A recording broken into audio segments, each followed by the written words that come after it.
and try and ask some questions to see just how solid the foundational Black Americans are. Somebody sent me this link of some dude. He made this one dude. I think he's in the UK. I don't know. I think he might be either Nigerian or from Jamaica. I don't know who he is, but he was criticizing me. I'm not Nigerian, by the way. Talking about, us being foundational Black Americans and talking about how Black Americans, this dude, now I want y'all to listen to this.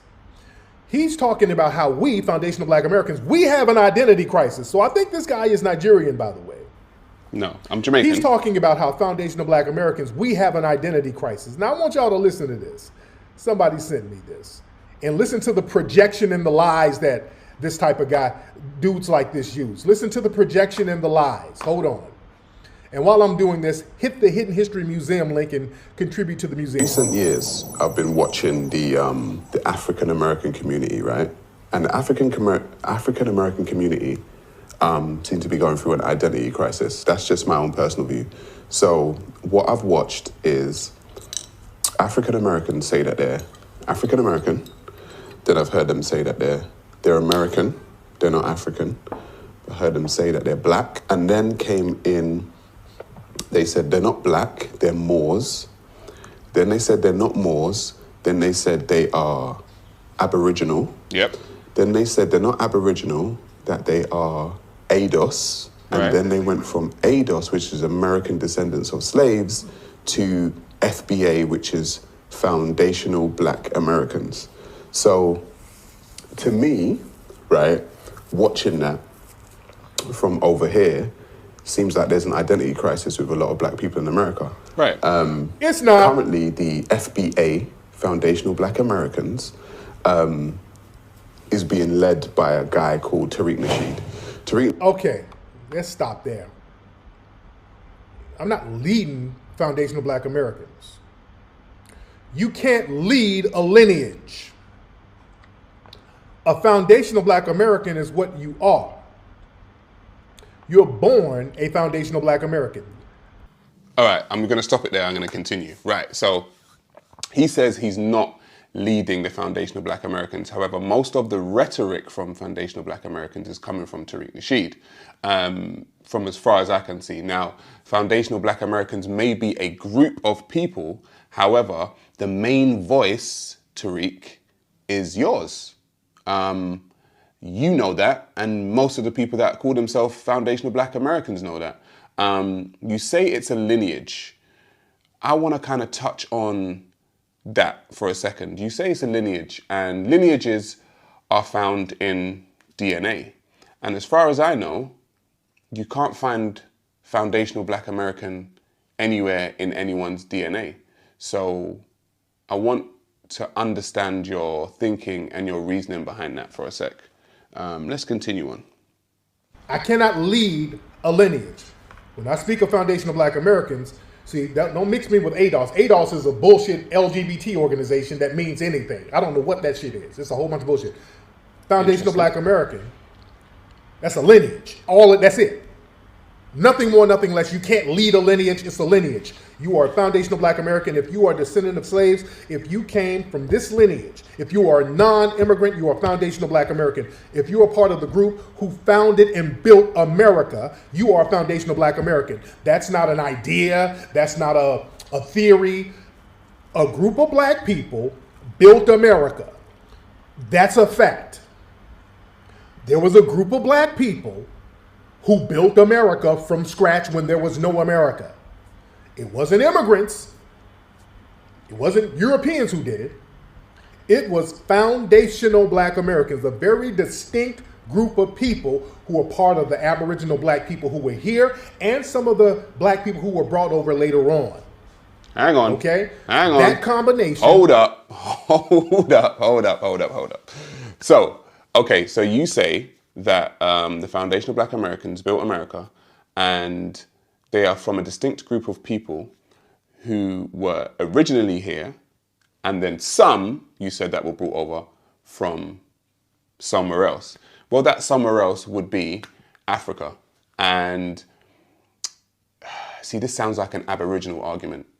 It sounds like, in my personal view, this is why I say African Americans are going through an identity crisis, because it's as if you don't know who you are, okay? And when you don't know who you are, you tend to cling on to things that are not of you. So if you do your DNA, like I said before in my previous video, what does it come up as? Does it come up as that you're what, Cherokee Indian? Does it come up as you're, I don't know, Navajo? What does it come up as? I'm sure your DNA will come up as a large percent of African. So the fact that you are now claiming more original status than you are African status is just interesting to me.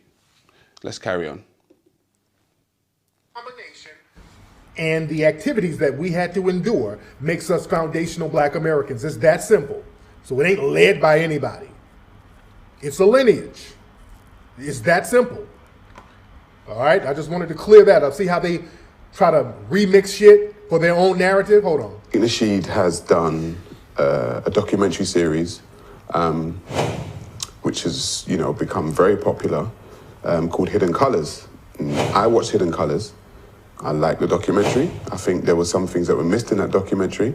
But what I have noticed is these quote-unquote foundational Black Americans have a disdain to some degree for people who are Black, quote-unquote, but not from America. So, okay, see 2 lies for the price of 1. Really? Ladies and gentlemen, when they say that, that's these niggas projecting. That's them projecting. We don't have no damn disdain for none of these people. We're just not going to let you come over here and undermine us. Black Americans, foundational Black Americans, let's be clear. We don't give a damn about what y'all doing over there. That has zero concern to us. We do have a problem with y'all being brought here to undermine us, to actively work to harm us. We have disdain for that because that makes you a coon. We have disdain for the Candace Owenses and all these people who come here to undermine us. Okay. This word coon is thrown around a lot, all right? I'm trying to understand, okay, by whose yardstick is someone a coon? Because someone could say that you were being a coon by setting division between groups of Black people when we have a shared experience. Now, I'm sure you have your own yardstick for what a coon is, so I'm going to listen a little bit more. But I just think it's quite interesting because I've been called a coon before. But I'm just wondering what the yardstick for a coon is, and if if there's some certain criterias that you've got to adhere to become a coon. Welcome back to Breakdown Friday. Joseph Ward, Patrick Irvin, aka Super Pat, PC, aka Professor Carl Tone Jones, and we are here, as you can see, breaking down this video of a spat, a back and forth, a discussion between Tariq Nasheed and Garvey when Sarah is reacting to a video that Tariq react to about him. And in my opinion, it's petty at the end of the day. It's unproductive at the end of the day. But nevertheless, we want to get to some of the points that were in the video and discuss them and see how relevant it is to us. And do we need to change anything? Do we need to do anything about this? So the first one is he said that Sarah Garvey said he believes from his vantage point that Black Americans have an identity crisis. Pat, since you got that look in your eyes, I'm gonna kick it off to you first. Do Black Americans have an identity crisis? Do FBA Black Americans? I mean, I don't know if FBA is having an identity crisis, because they different than Black Americans. Is it? Yeah, it's different because Black Americans encompasses everybody that's Black and American. Gotcha. And FBA apparently is only for those Black folk whose ancestors participated in the construction of this nation. So it's basically only for people that can also call themselves ADOS. So you know what I'm saying? it's so, but yeah, in general, like Black America, there is an identity crisis, and that's identified by the fact that you do have two groups of the exact same people calling themselves different things, led by people that don't like each other. If that ain't a fucking identity crisis, I don't know what is. We can't get past the fact that two people don't like each other and essentially created the same group twice, and now they arguing about who is what. That ain't that it, bro? That's some split personality. They just made a movie about that, didn't they? With Samuel Jackson and the goddamn Bruce Willis, and the dude had like 18 personalities. Like, you know what I'm talking about? PC with the man. I forget what it's called. I think it was called Split or something like that. Split it. Yeah.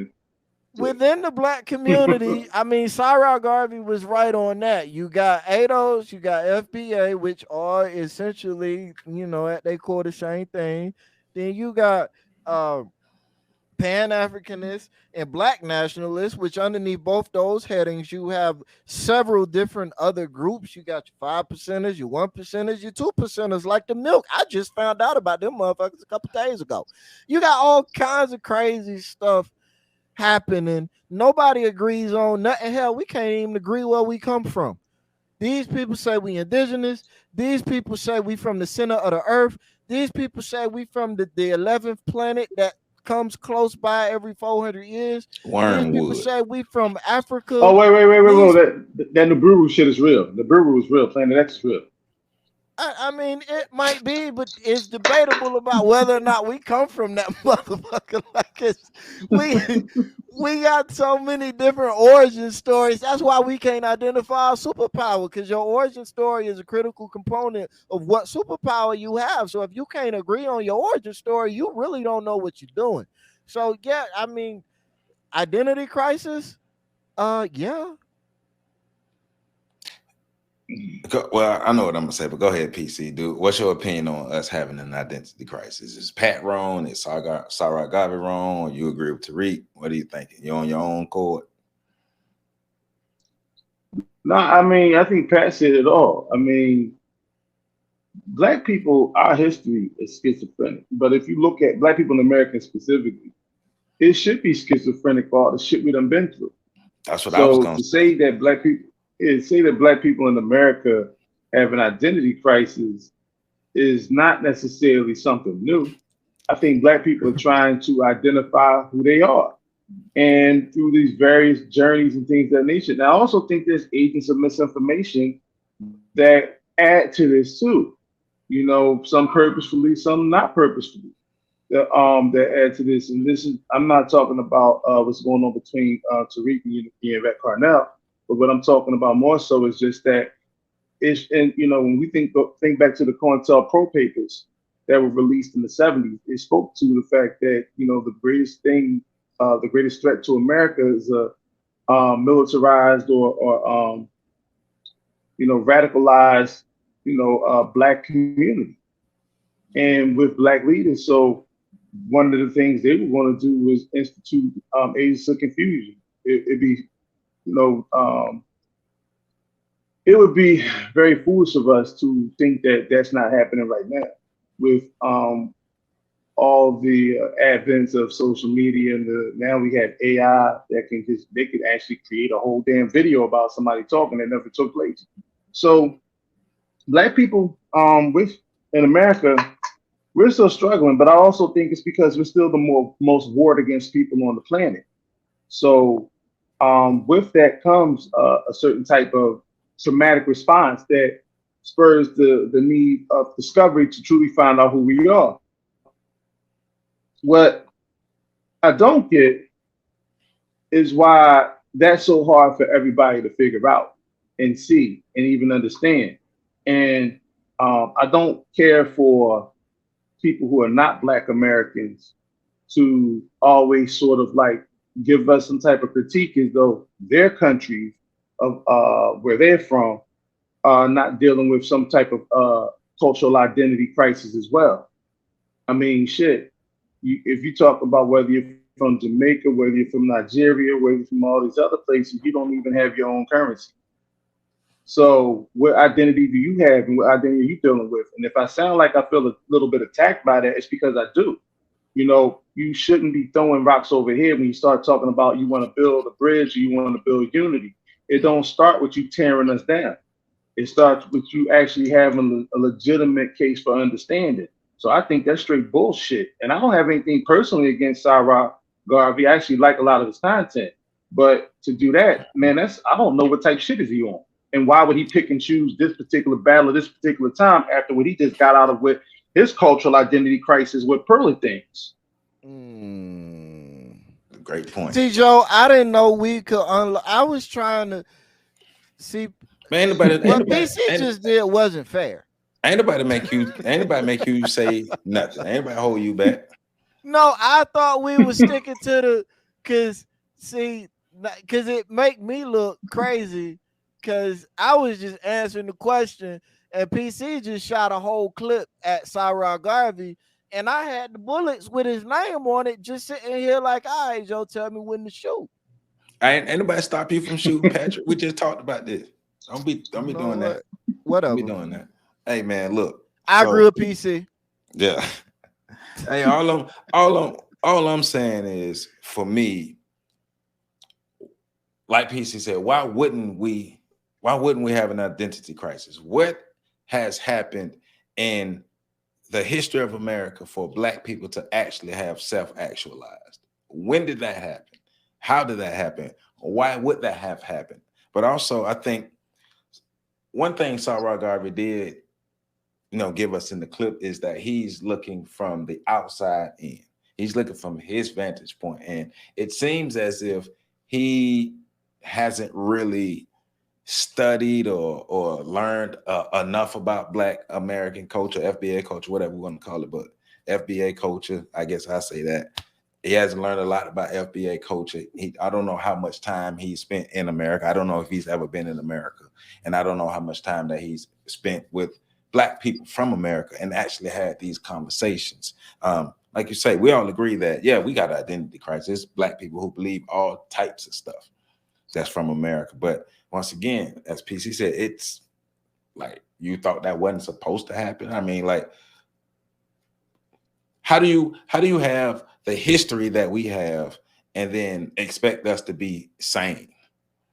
Expect us to be whole, expect our stuff to be together. Like how do we, nobody has been able to come out of what we've come out of and create something. So I don't understand why people talk like that, like they know how to create something out of this oppression. And even then, coming from other places within the Black diaspora, aren't we supposed to be like, don't they look at us as like the leaders of the Black diaspora?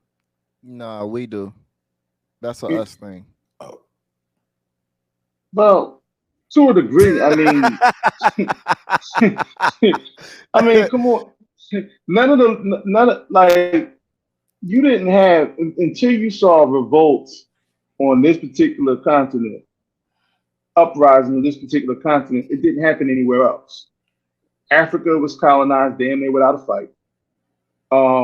Jamaica was created with the same people that are here in America. That was just one stop on the ship. I'm just saying.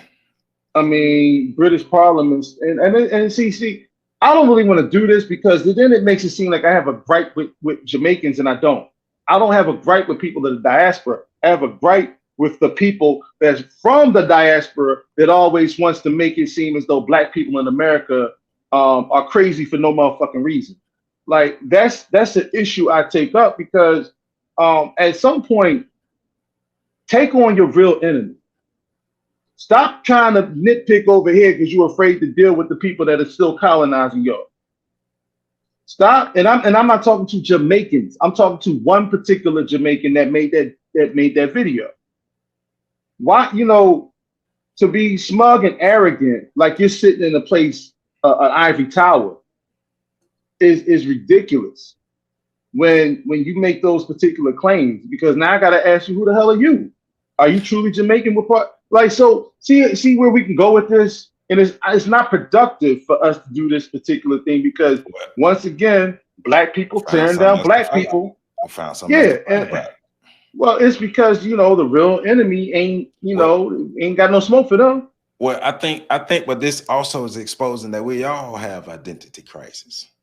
We all Yeah. insane. We're all messed up. Because if not, this conversation wouldn't, well, the videos and stuff wouldn't even have happened.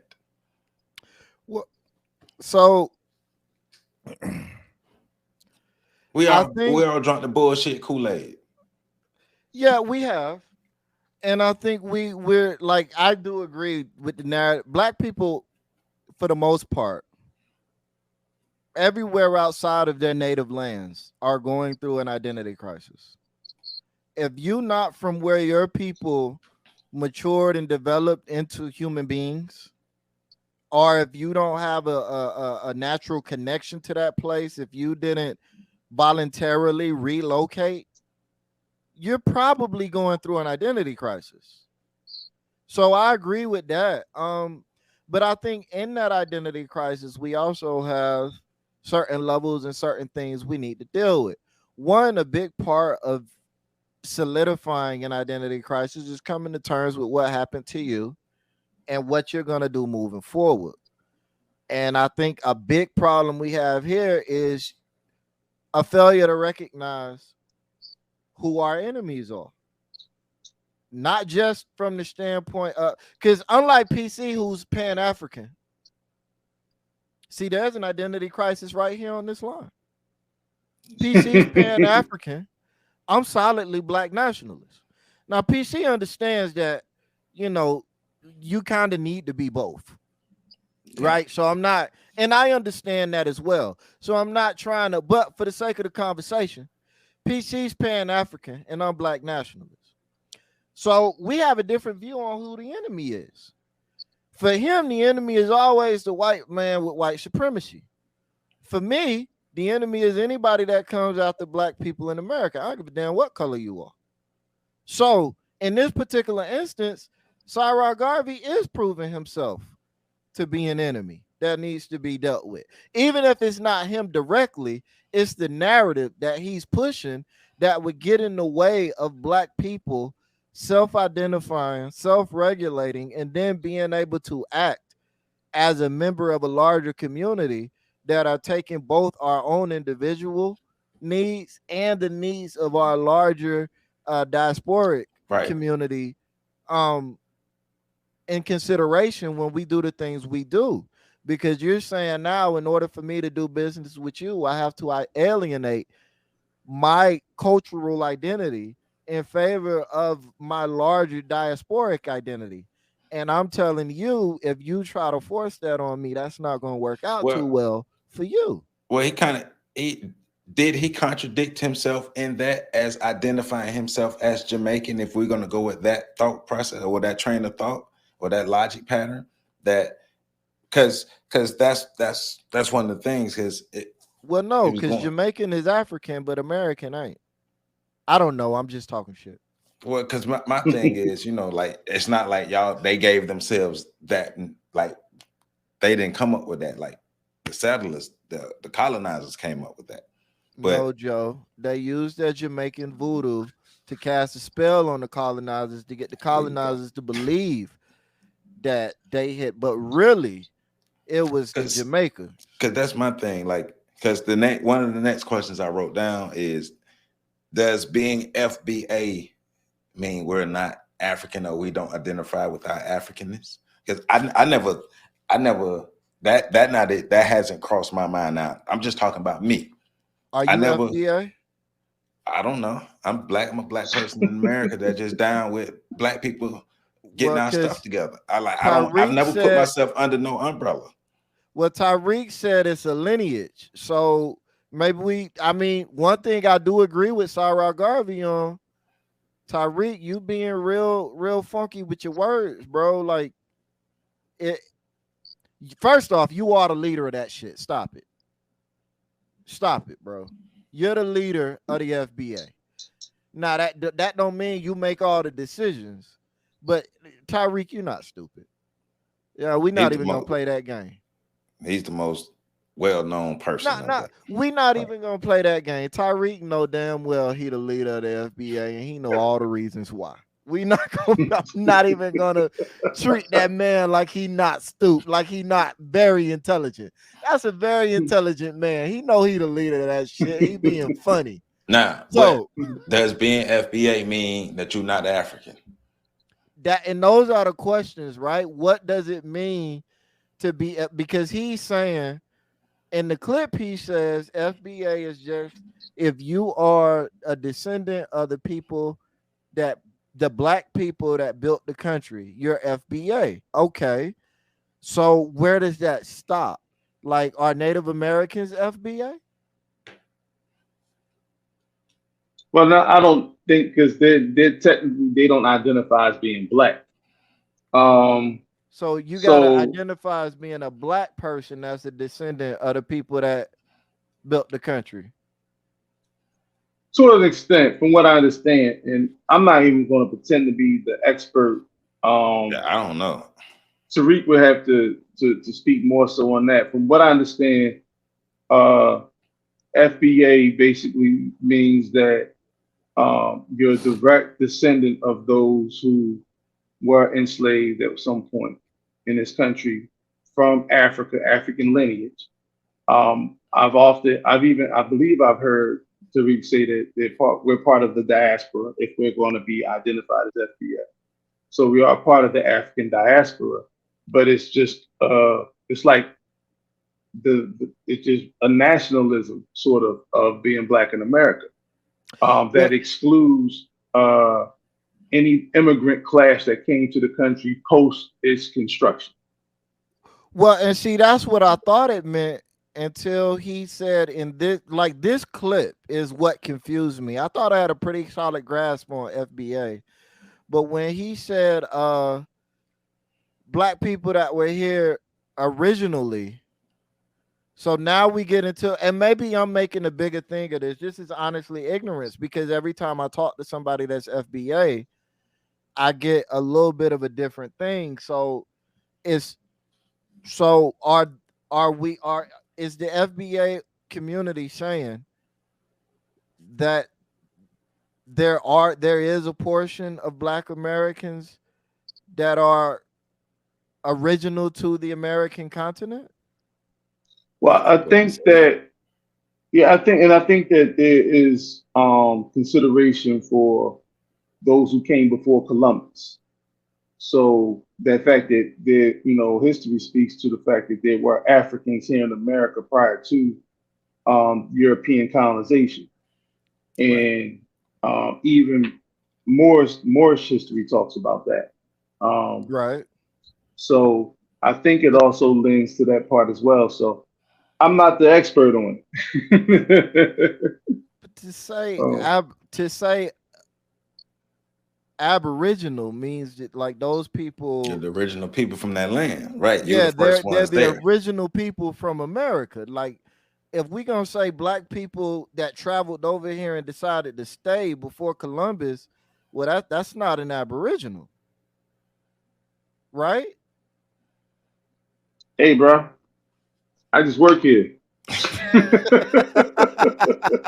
And it's a genuine question that I have. Like it ain't no shade. I'm not trying to be funny or silly. I guess I believe Tariq knows the answer. He could probably answer it very quickly, and you know what I'm saying. But when he said that's what got my mind like, wait a second. But I agree with PC. So look, man, we was talking about this before the show. What the fuck why do people care what we call ourselves? It don't matter. It like what so a motherfucker is sitting on the couch on Tuesday, right? You say call me Bill. On Thursday, still sitting on that same couch. Say call me Billy. On Friday, still sitting on that same couch. Say call me Tom. What do you care? He's doing the same. He's still sitting on the couch doing the exact same thing every day. If it's really that much of a problem, stop coming in the house. I don't understand why everybody else gets so wrapped up and upset with what black people choose to call them. Y'all don't. if you don't like us, then don't like us quietly over there. If you do like us, then like us quietly. What is? I don't understand the significance of what black people choose to call themselves. Man, you know, a lot of this shit, I don't know. I think, and this is why I don't care for a lot of shit that we have on social media. But I think a lot of this stuff is about creating some type of interest or generating interest via controversy, speaking on things that you know is going to draw fire to you. And then sort of now he can do all these response videos to all the things. He probably won't even respond to this video for all we know. And it's just I think it's a lack of creativity, honestly. That leads, and we're an easy target. Everybody in the world loves to look at the struggle of black people in America. Everybody in the world studies the struggles of black people in America. Everybody believes that they have the right to critique black people in America without enduring the experience of black people in America. So, and especially considering that all the different diasporas of the world come to America for help, aid, and assistance in their particular struggle. You know what I'm saying? So at some point, it's like we help you. And this is one of the issues I do agree with Tariq. And I don't get into the whole diasporic battles because, as you said, Pat, I am a Pat African. I believe that. But they're stupid. But here's the thing, right?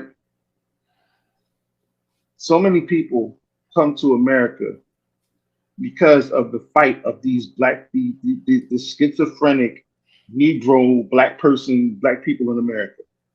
But they benefit off all the things that black people fought for, all the things that all the doors that black people wedged open. They come directly here and benefit primarily, and they utilize the similar complexions that we all share to get into those doors. But then it's like, you know, to cozy up against the master, the first thing, the best thing I need to do so I don't catch the smoke of those black people in America is to disengage or separate myself from those black people in America, which is disingenuous. And it does go on. I don't know what happens when black people go to other countries because I haven't seen that myself personally. But I do know what happens when people of the diaspora come to America and the separation they put between themselves and black Americans here. And like I said, you know, it's just it's a very cowardly and disingenuous way of functioning. If you want to talk about how we're supposed to move as a people. This is why we can't even identify as a collective people. Well, yeah, I think a lot of the points that Sarah was trying to make did come from ignorance, as far as him not having a great understanding of Black Americans, and it kind of seemed like I don't know his full understanding of our history. You know, once again, like I've never thought about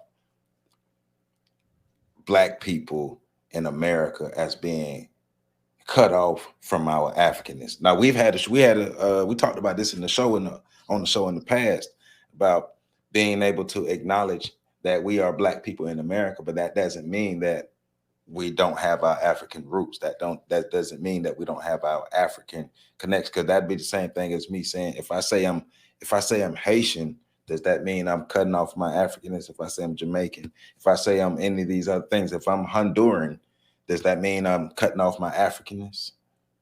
Well, I think PC answered my question. Well, one, he provided an excellent answer as to why I am a Black nationalist and not a Pan-Africanist. So thank you for that, PC. And two, I think he answered my question. So now we do know why it matters what they call us, because they want to come over here and make sure that they call us the right thing so that they get good help. Because if they, you know, if you call somebody FBA and they ADOS, they get mad. They don't want to help you. So it's like these goddamn American niggas every time. We don't know what the fuck them. They keep changing their goddamn names. Niggas call them white folk call them. They consistent with it. Pat don't want me to be monetized. Pat don't give a shit about me and my monetization. My fault, dude. I see black people saying nigga all the time on YouTube. I thought it was good. I'm FBA YouTube. I'm whatever you need to be able to say nigga. Nah, you. Look, man, I'm just so. But the other thing I can say, when black people go to other countries, when black Americans go to other countries, at least from what I've seen and heard, not just from the people in those countries, but also from the black people that go to those countries, there's a level of elitism. Like, black people in America are firmly American, and Americans are very arrogant. And black people love being the best of all negative attitude traits. Well, so, you know, if we're gonna be a thug, we want to be a super thug. If we want to be arrogant, we're gonna be super arrogant. So go ahead, Joe. I'm sorry. But once again, though, this tension between the different groups of black people throughout the diaspora, like we said earlier, it was started by white folk. White folk had the root of, huh? Was it? White folk had the root of this. But they had the root. That doesn't mean we ain't take the ball and score 100 times. I'm not excluding that. We took the ball and ran with it. But let's just be real. Like you say, we don't know who the real enemy is. Like, we do have evidence of when certain groups of Africans come over here that they are being told by the whites to not mess with us. But that doesn't mean that doesn't exclude any of the negativity that goes either way, though. Like, we're still doing the dumb shit, but we do know who the root of it. I'm gonna say this, and then I'm gonna be quiet, 'cause I feel like I've been talking a lot. Garvey, right? We say white folk at the root of it. This is why I say, is it though? Garvey, and I know it is, but I'm asking the question the same. Garvey is a man who black folk in America just like, we championed the fuck out of him after the Pearly thing happened, right? And after the Pearly thing happened, who he decided to reveal a lot of things about what was going on behind the scenes after she revealed that she was a racist white girl. Had she not revealed that she was a racist white girl, he would still been working with her. Clearly. So that's neither here nor there. Your Honor, that can be stricken from the record. So here, clearly though, after all of this and black folk go championing this dude, now all of a sudden he decides to come out with videos talking about black people in America in a less than flattering way, similar to how his previous employer, the white girl, did, just not as directly egregious. So I'm wondering, like, was the white girl really behind her thoughts? Maybe Garvey thinks that slavery was overblown. What I'm saying is, was it the white folk leading the black folk, or was it the black folk leading the white folk into how to move and what to say? I'm just asking questions, Joe. That's all. I just find the timing real interesting that, right after black folk finish going to bat for you, you choose to make, and it ain't even like I disagree. I agree, black people are going through an identity crisis. But like what was said, that's like a white girl clueless duh. So I don't know, Joe. I don't know that white people are the enemy. Yeah. I think black folk are. I mean, we see once again, they are at the root of it. That doesn't mean we ain't take the ball and score 100 times. Yeah, I think what we're seeing is the symptoms, and this dysfunction that we have symptomatically, it's like you got a fever, so you take ibuprofen. Well, you're dealing with the symptoms of fever. We're not dealing with the root cause of why you're sick. And I think a lot of what happens in between black people is we realize that it's exhausting to fight this white demon. That it's exhausting. That we might not, we see our comrades falling by the wayside because of what this does, the type of pressure this puts on you. I mean, look at how many times we've had to build and rebuild because people have fallen to the wayside. I think that it does have an effect. I think propaganda is powerful. And I know that in other countries, to get a visa to come to America, you first have to be scrutinized heavily. And if they believe that you're going to be, if you're going to come to America and you're going to have a revolutionary spirit about you, those black folk don't get visa to come here. Those Africans don't get visas to come here. Those folk from other countries don't get visas to come here. They want to send those who operate within their system, their order of operations. And that's who comes here. It doesn't help that we have Americans going to sacred places in Africa and twerking and shit. But, you know. but why are we trying to act like black folk ain't fucked up on all ends and black folk all around the globe fight with black folk all around the globe? This is not just an American black folk versus the diaspora. This is black folk around the diaspora versus black folk around the diaspora. Let's just be real about that as well. Oh no, you're right, because the xenophobic wars that took place in South Africa, when store owners and shit were getting sliced up on the street, Hotel Rwanda and all the shit that was going. I mean, we can go throughout the entire diaspora and talk about the dysfunction.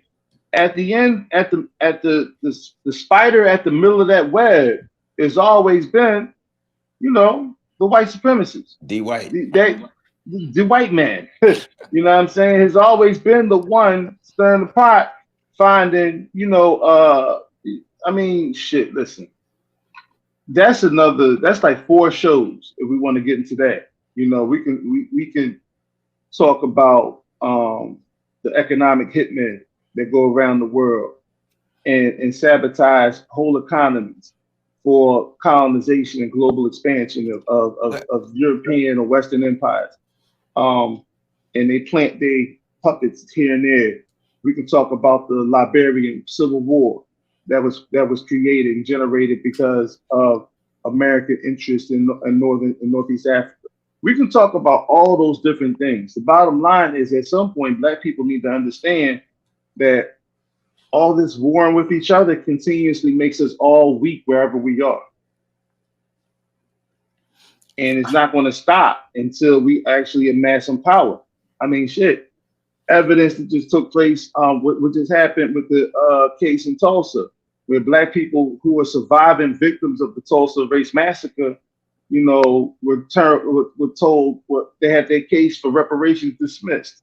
And we knew it would be dismissed, but it was dismissed even beyond the fact that all the evidence said, we owe these people some bread.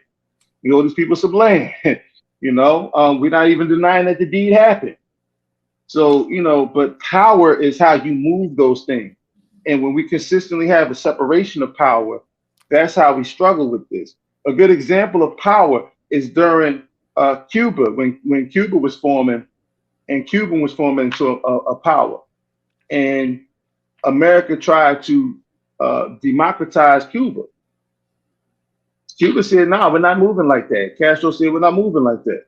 America said, well, we'll be over there with some ships. Cuba made a phone call to Russia. They said, we're now a communist country. And now, the Soviet Union, now we're a communist country.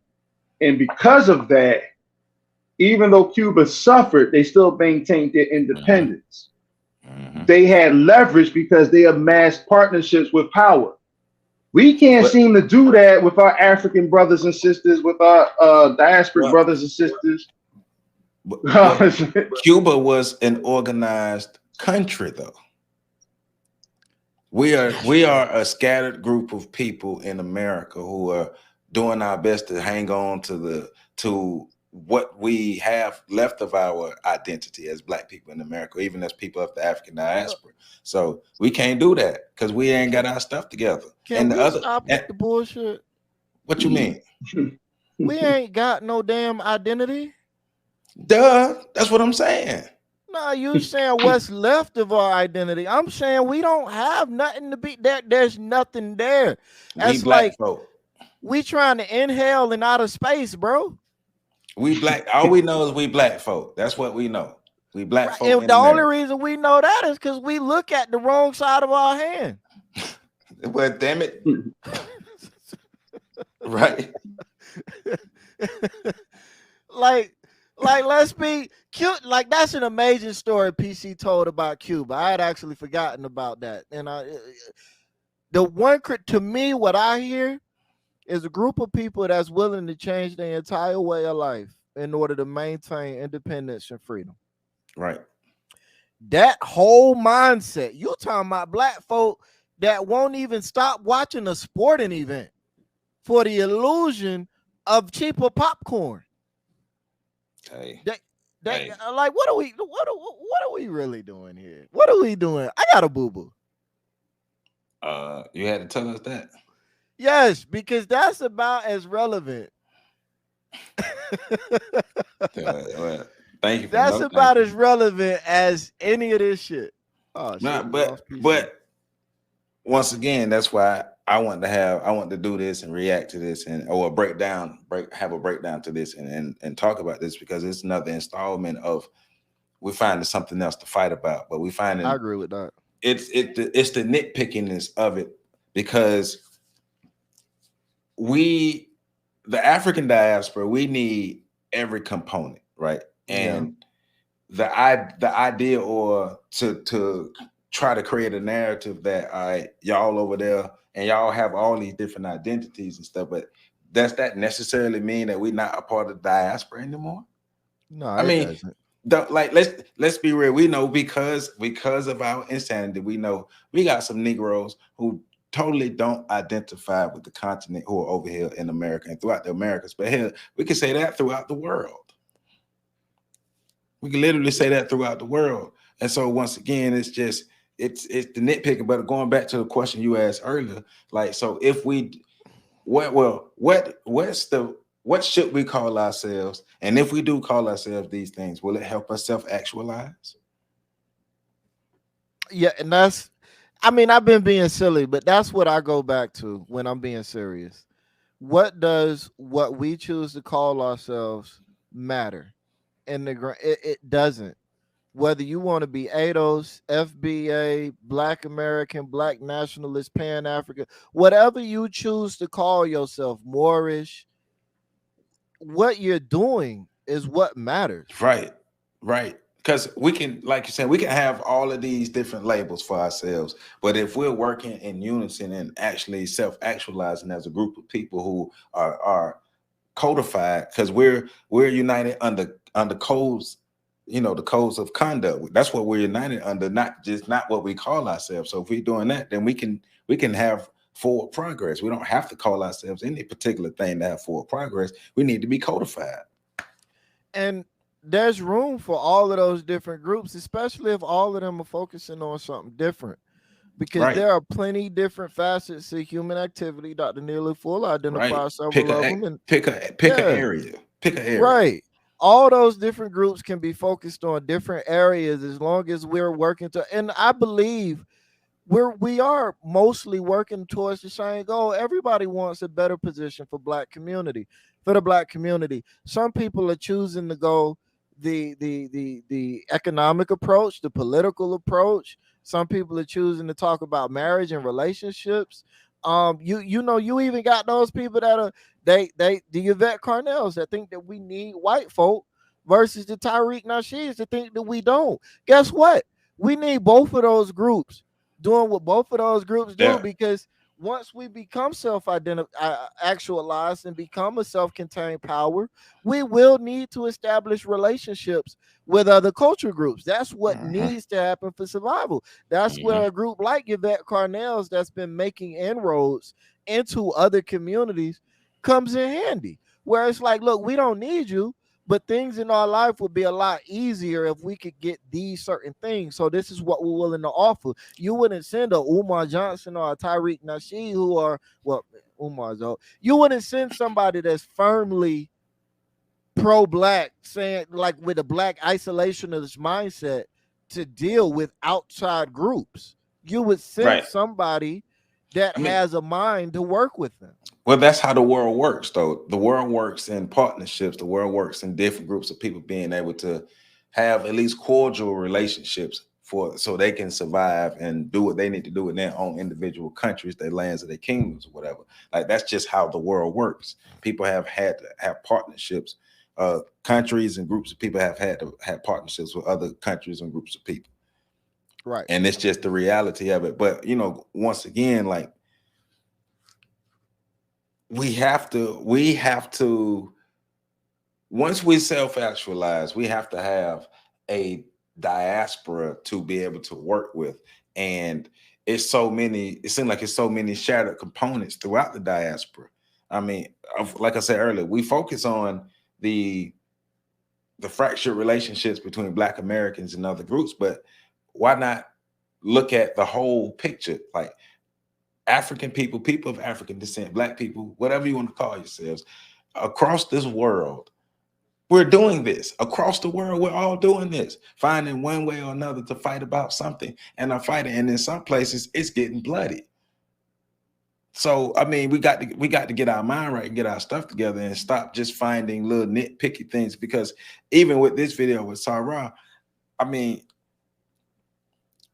it seems like he didn't have a full understanding. He doesn't have a full understanding of Black people in America. So it might have been better to get a little more information and then try to do something with the video, but not just drop this video at this point with so many questions out there. Yeah, he shouldn't have made this video. I agree with that, unless the goal was to try to engage get in dialogue, answers. to get a better understanding of what was going on. So I definitely agree with And that. also, I didn't think that. I thought Tariq could have responded better or responded different. So I can understand from looking at it from an objective point of view, looking at it from both ends and see how somebody would see what Sarah did and be like, oh man, I got to react to it. Then Sarah saying what Tariq said and saying, well, I got to react back. I understand, but it doesn't necessarily have to happen. Tariq didn't issue a response in good faith. And to I agree. be fair, Tariq don't operate in good faith. He articulated that in the response.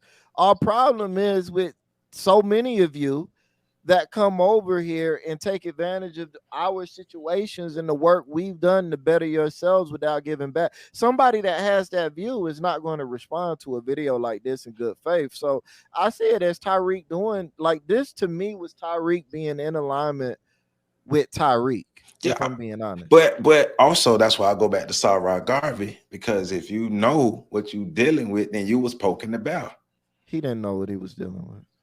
He couldn't have, because if he did, you could understand you poking the bear. You literally going directly at Tariq and this FBA stuff, knowing the things that the back and forth that he's had with different people throughout the diaspora. So like did you kind of know what you were doing, or you just walking in ignorance? If he did know what he was doing, then that's an even worse look on him, right? Because he positioned the video in a way that, like, even me watching what Sarah Garvey did, like, that's intentional. You're provoking Tariq at this point. If you made that video with like the knowing how he. Yeah, if you knew what you would like, if you had done research and studied up on Tariq and made that video like that anyways, then you deserve all the smoke you get. But once again, though, if you didn't do your research, then that's a couple parts of the video again where it's kind of like, you probably should have made that video because you didn't do your full research on Black Americans and you didn't do your full research on Tariq.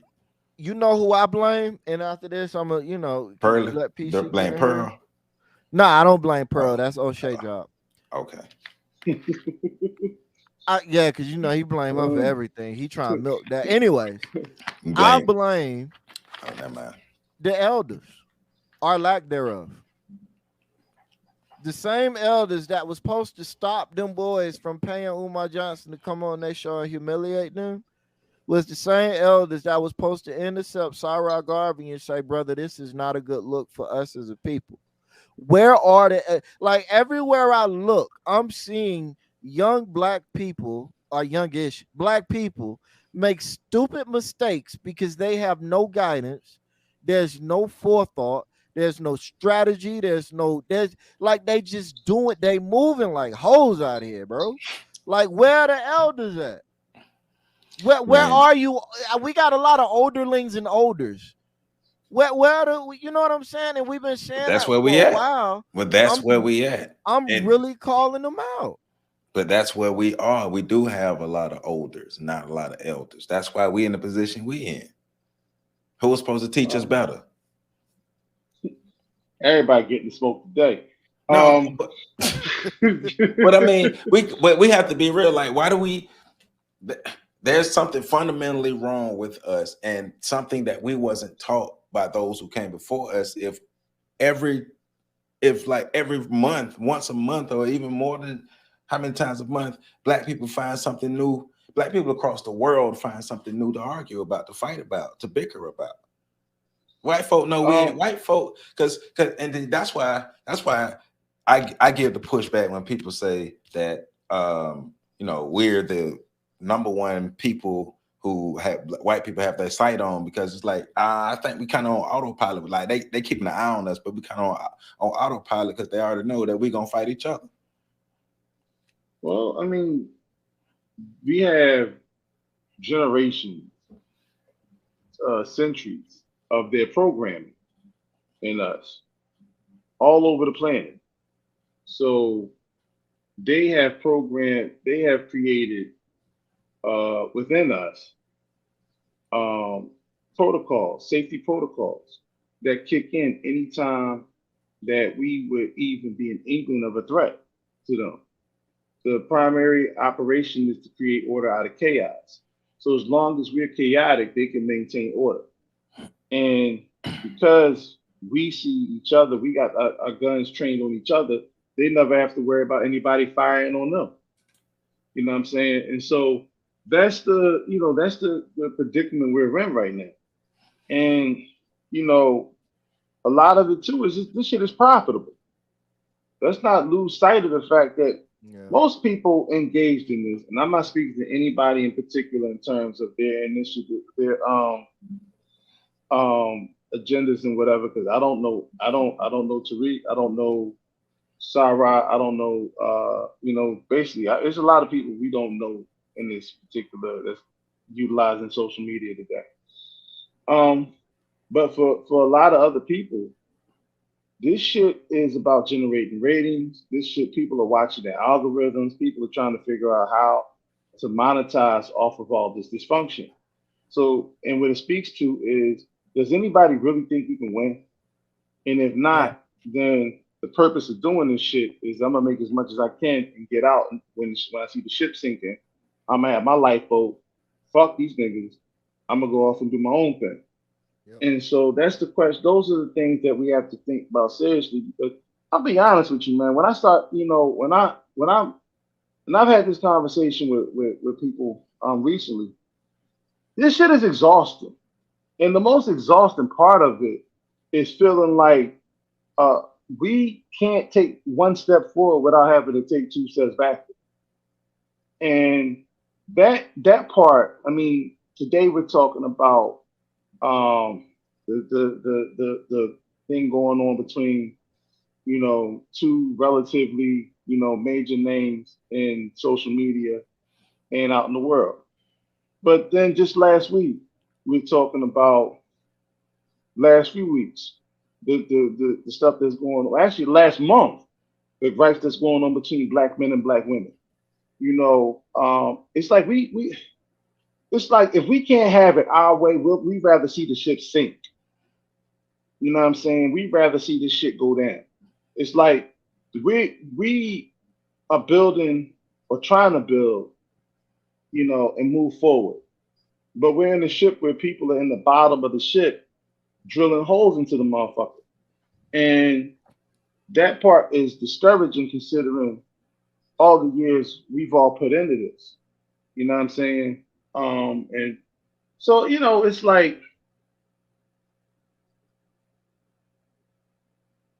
every day, the amount of people I think we can nation build with shrinks just a little bit more. That's the Black Nationalist in me talking. Every day, the global community that I think we can actually build with shrinks a little more each day.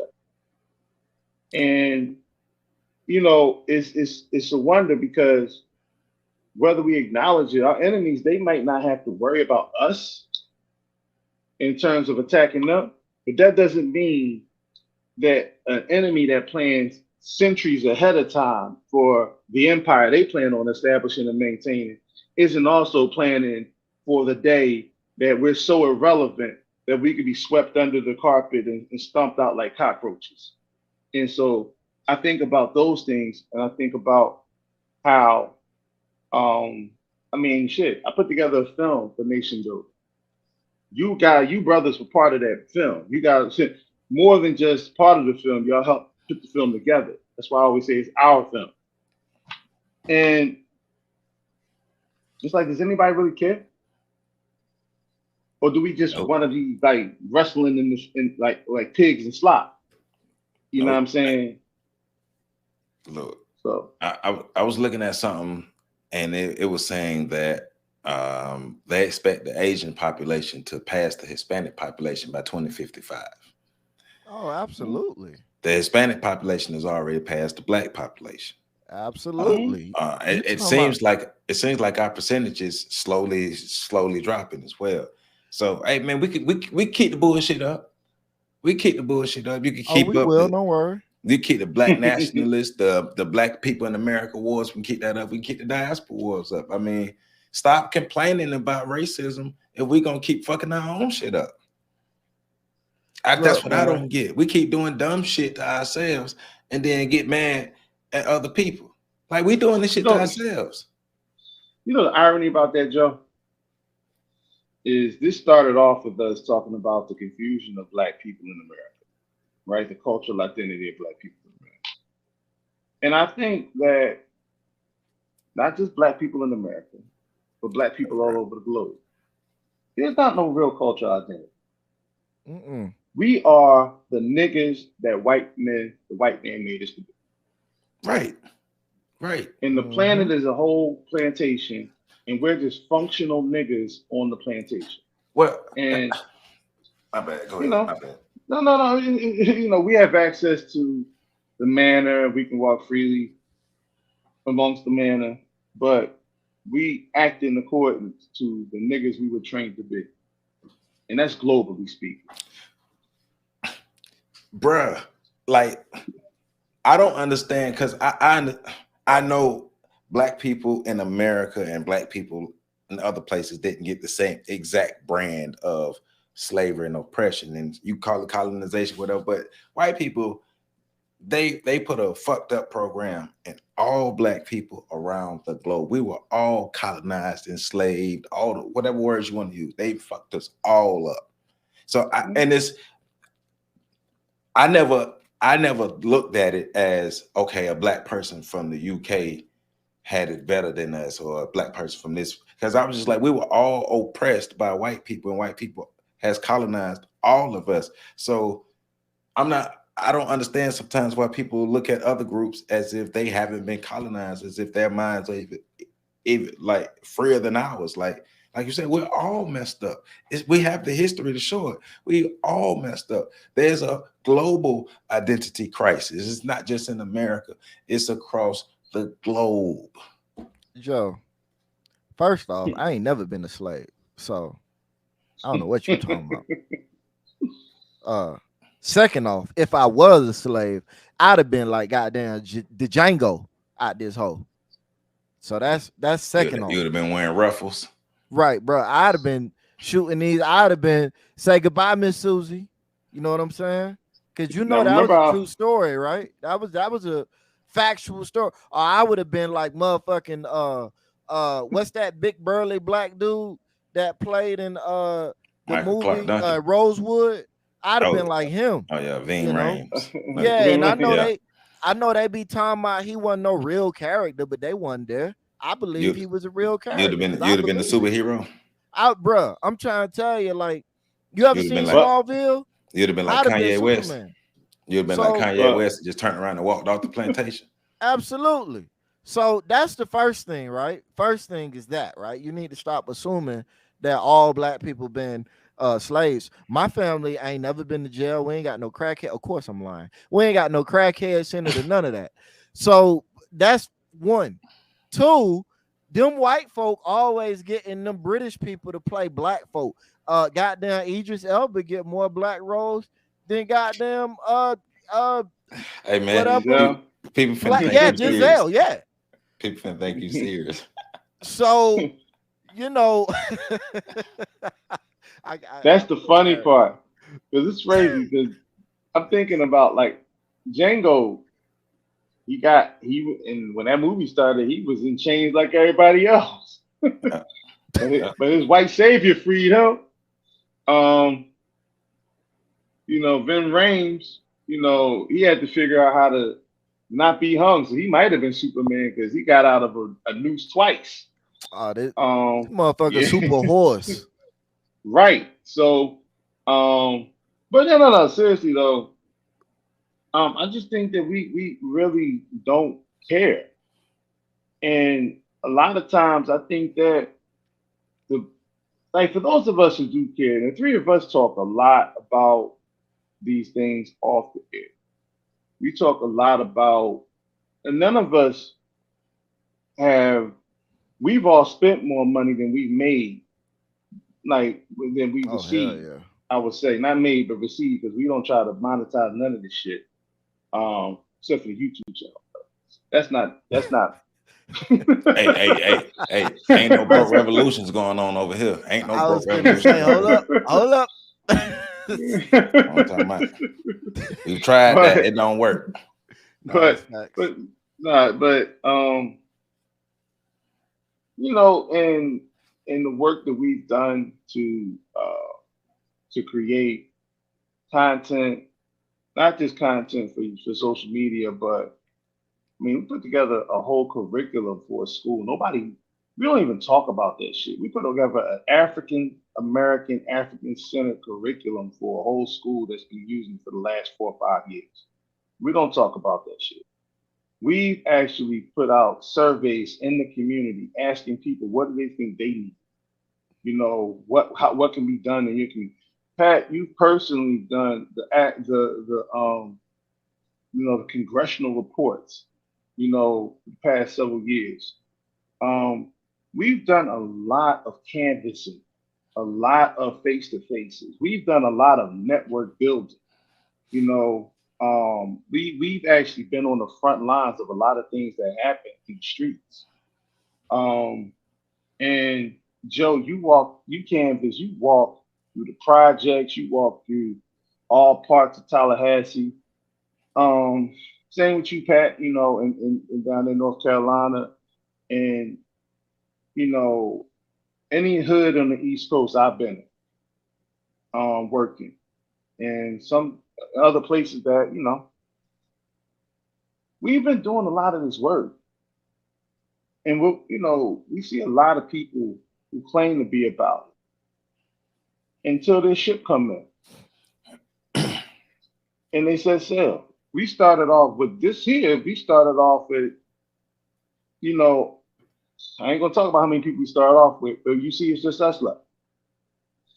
And you know, I know a lot of people just say, "Oh, we just see y'all on YouTube and y'all just." Nah, we do this shit for real. We do a lot. Hey, all I'm gonna say, like Lil Wayne said, I'm the man in my land. Yeah, we do this for real. Yeah. You know what I'm saying? If I'm on the phone talking to y'all, I can't walk my neighborhood without having to stop and get constantly interrupted while I'm on the phone talking to you. Hey. You know what I'm saying? Come down and ask about me. That's all I'm saying.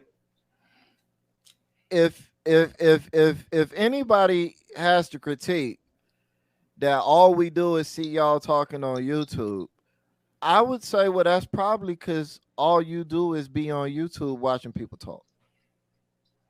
Well, you probably don't live in the cities that we live in. You probably haven't done any further Well, research. I don't want to insult people's intelligence by explaining to them how geography works. Well, I mean, So, well, if we've gone this far, then that's the question. But now, okay, so I'm just like, look, man, if you live in my city and you ain't heard about me doing work, if you don't know, like if you actually out and about in the community doing work, and you can't ask at least one person in the community if they heard of me and get a yes, then that's on you. Unless we live in a big ass city like New York or some shit like that, in which case I say okay. But even there, from what I understand, the pro-black community in New York ain't really that big. No. Everybody knows everybody. Listen, when it comes to this black national shit in Philadelphia, I'm practically fucking mad.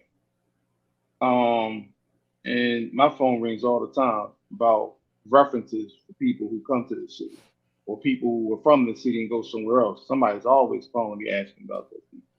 And but I'm not saying that stuff for us to, because what we do we work in the dark. We don't necessarily care about spotlighting the things we do. But I'm just saying it sort of like reflecting on. I'm tired of the bullshit. I'm tired of the massive egos that are on display. I'm tired of. Listen, we talk about black people have a hero worship, like a hero complex. And we typically talk about it, a savior's complex, like we typically talk about it from the perspective of black people looking for a savior. But there's another aspect of that too, and that's black people who believe that they're the saviors. And those people are just as bad, if not worse, than the ones looking for a savior. Because at the end of the day, no matter what we call ourselves and title ourselves, when we get on these particular platforms, people are looking for leadership and direction. Hopefully, they're not just looking to be entertained, but I already know how that goes. If you sit here, then that's what you are. You're a leader. You're a person that people follow. So you have to be careful about the things you say and do. And because the people will follow you blindly, the people will become fanatical about who they're behind. You're not amassing a nation, you're amassing a fan base. And that's dangerous because you just look all over the world. America is very tame when it comes to those things. But you go to other countries, people get killed, massacred in arenas as, fanatical fans. You have riots to the point where they have to play soccer in empty stadiums all over the world because of the people getting getting hit. You got referees getting killed because they make a certain play or a certain call on a certain game. And that's what happens when you have fans. When you're leading nations and you're leading people and you're the leader of people outside of that, it comes with a great responsibility. And I don't think that the brothers who engage in this, because nobody, I don't think that they understand the gravity of what's at stake. I'm praying that that's what it is. There's a lot of stuff, a lot that goes wrong in the diaspora, a lot that needs to be fixed, a lot that needs to change. A lot of us need to grow up. A lot of us need to do better. I do believe, not necessarily saying these two brothers, but I do believe that there are a lot of people who really don't understand racism. And going back to Neely Fuller's quote, if you don't understand the system of white supremacy, what it is and how it affects people, everything else that you seek to understand will only confuse you. And I think that we're looking at a bunch of people around the globe who look like us, who are confused and insane. And confused and insane people do dumb stuff. They do crazy stuff. They do backwards stuff. They do destructive stuff. And that, to me is one of the are those things are some of the factors that would lead to us being able, you know, break it down the video that we break it down, you know, being that having to have this discussion off this video because of more diaspora wars. Well, like we didn't make that. My bad. We didn't make up the term diaspora wars. We're just telling you what they call them. It's tribal warfare within the diaspora. Tariq understands racism pretty well. He's actually coined a lot of phrases that are used to describe racism. So I will say that. I mean, I've learned a lot about understanding the intricacies of racism from some of the things he's talked about. Racial politics was a term I learned from Tariq Nasheed. So I will give him that. I can't say the same for Sarah because I don't know. It's not that I'm saying he doesn't understand it. I've just learned about who this brother was over the last few months. So, but I will hope that they do understand that the pros and cons of this game that's being played right now, and the cons right now outweigh the pros by vast majority. Yeah. So, yeah. My last thing on this is, I just wish neither one of them would have made the content that they made. I mean, from either side. They say when elephants fight, the grass loses. So elephants fight, the grass loses, right? Like so we're the grass right now. We're losing because the elephants are, are going to battle, and that needs to stop. Understanding a dialogue probably should have been created and work should have been work should have been put in to seek better understanding before you just record and go. So, and that's from both sides. So we got to do better. We losing. No matter of fact, we losing so bad. We done turned around. We in the track. We so far behind. We just turned around and start running the other way. So that's how far behind we are. But hey, man, Breakdown Friday. You know how we do it. Website scrolling at the bottom of the page. If you want to support, that information is in the description. Remember, FetLifeStation.com, 7 p.m. tonight. FetLifeStation.com. What you talking about tonight, PC? Bro, I'm gonna talk about what a real alpha is because we've been hearing about what real men are and this, that, and the other. So I'm gonna break down the whole concept around what real alphas look like and why most people don't know what the hell they're talking about when they talk about an alpha, and especially in regards to alpha males. I'm also going to chime in on the situation that happened at the Usher concert with Keke Palmer and her boyfriend. I'm going to chime in on that and speak to it because there's something that happened, but it's bigger than them because it's not necessarily them. It's the response by the people who were responding to what happened. So we're going to dig into that. And we're also going to talk about some of the things, the current events that's been taking place globally, but also nationally. Like I spoke on earlier, the Supreme Court, but the Tulsa, the case about the Tulsa, race riots or race massacre, and the reparation case being overturned or dismissed. We're going to talk about that. So there's a lot that's going to happen at 7 p.m. Eastern Standard Time. FetLifeStation.com. So y'all make sure y'all tune in. Jump in the comment section. Let me know what y'all think. Yeah. Black folk. Let's get our shit together. Joseph Ward, Super Pat, PC, we out.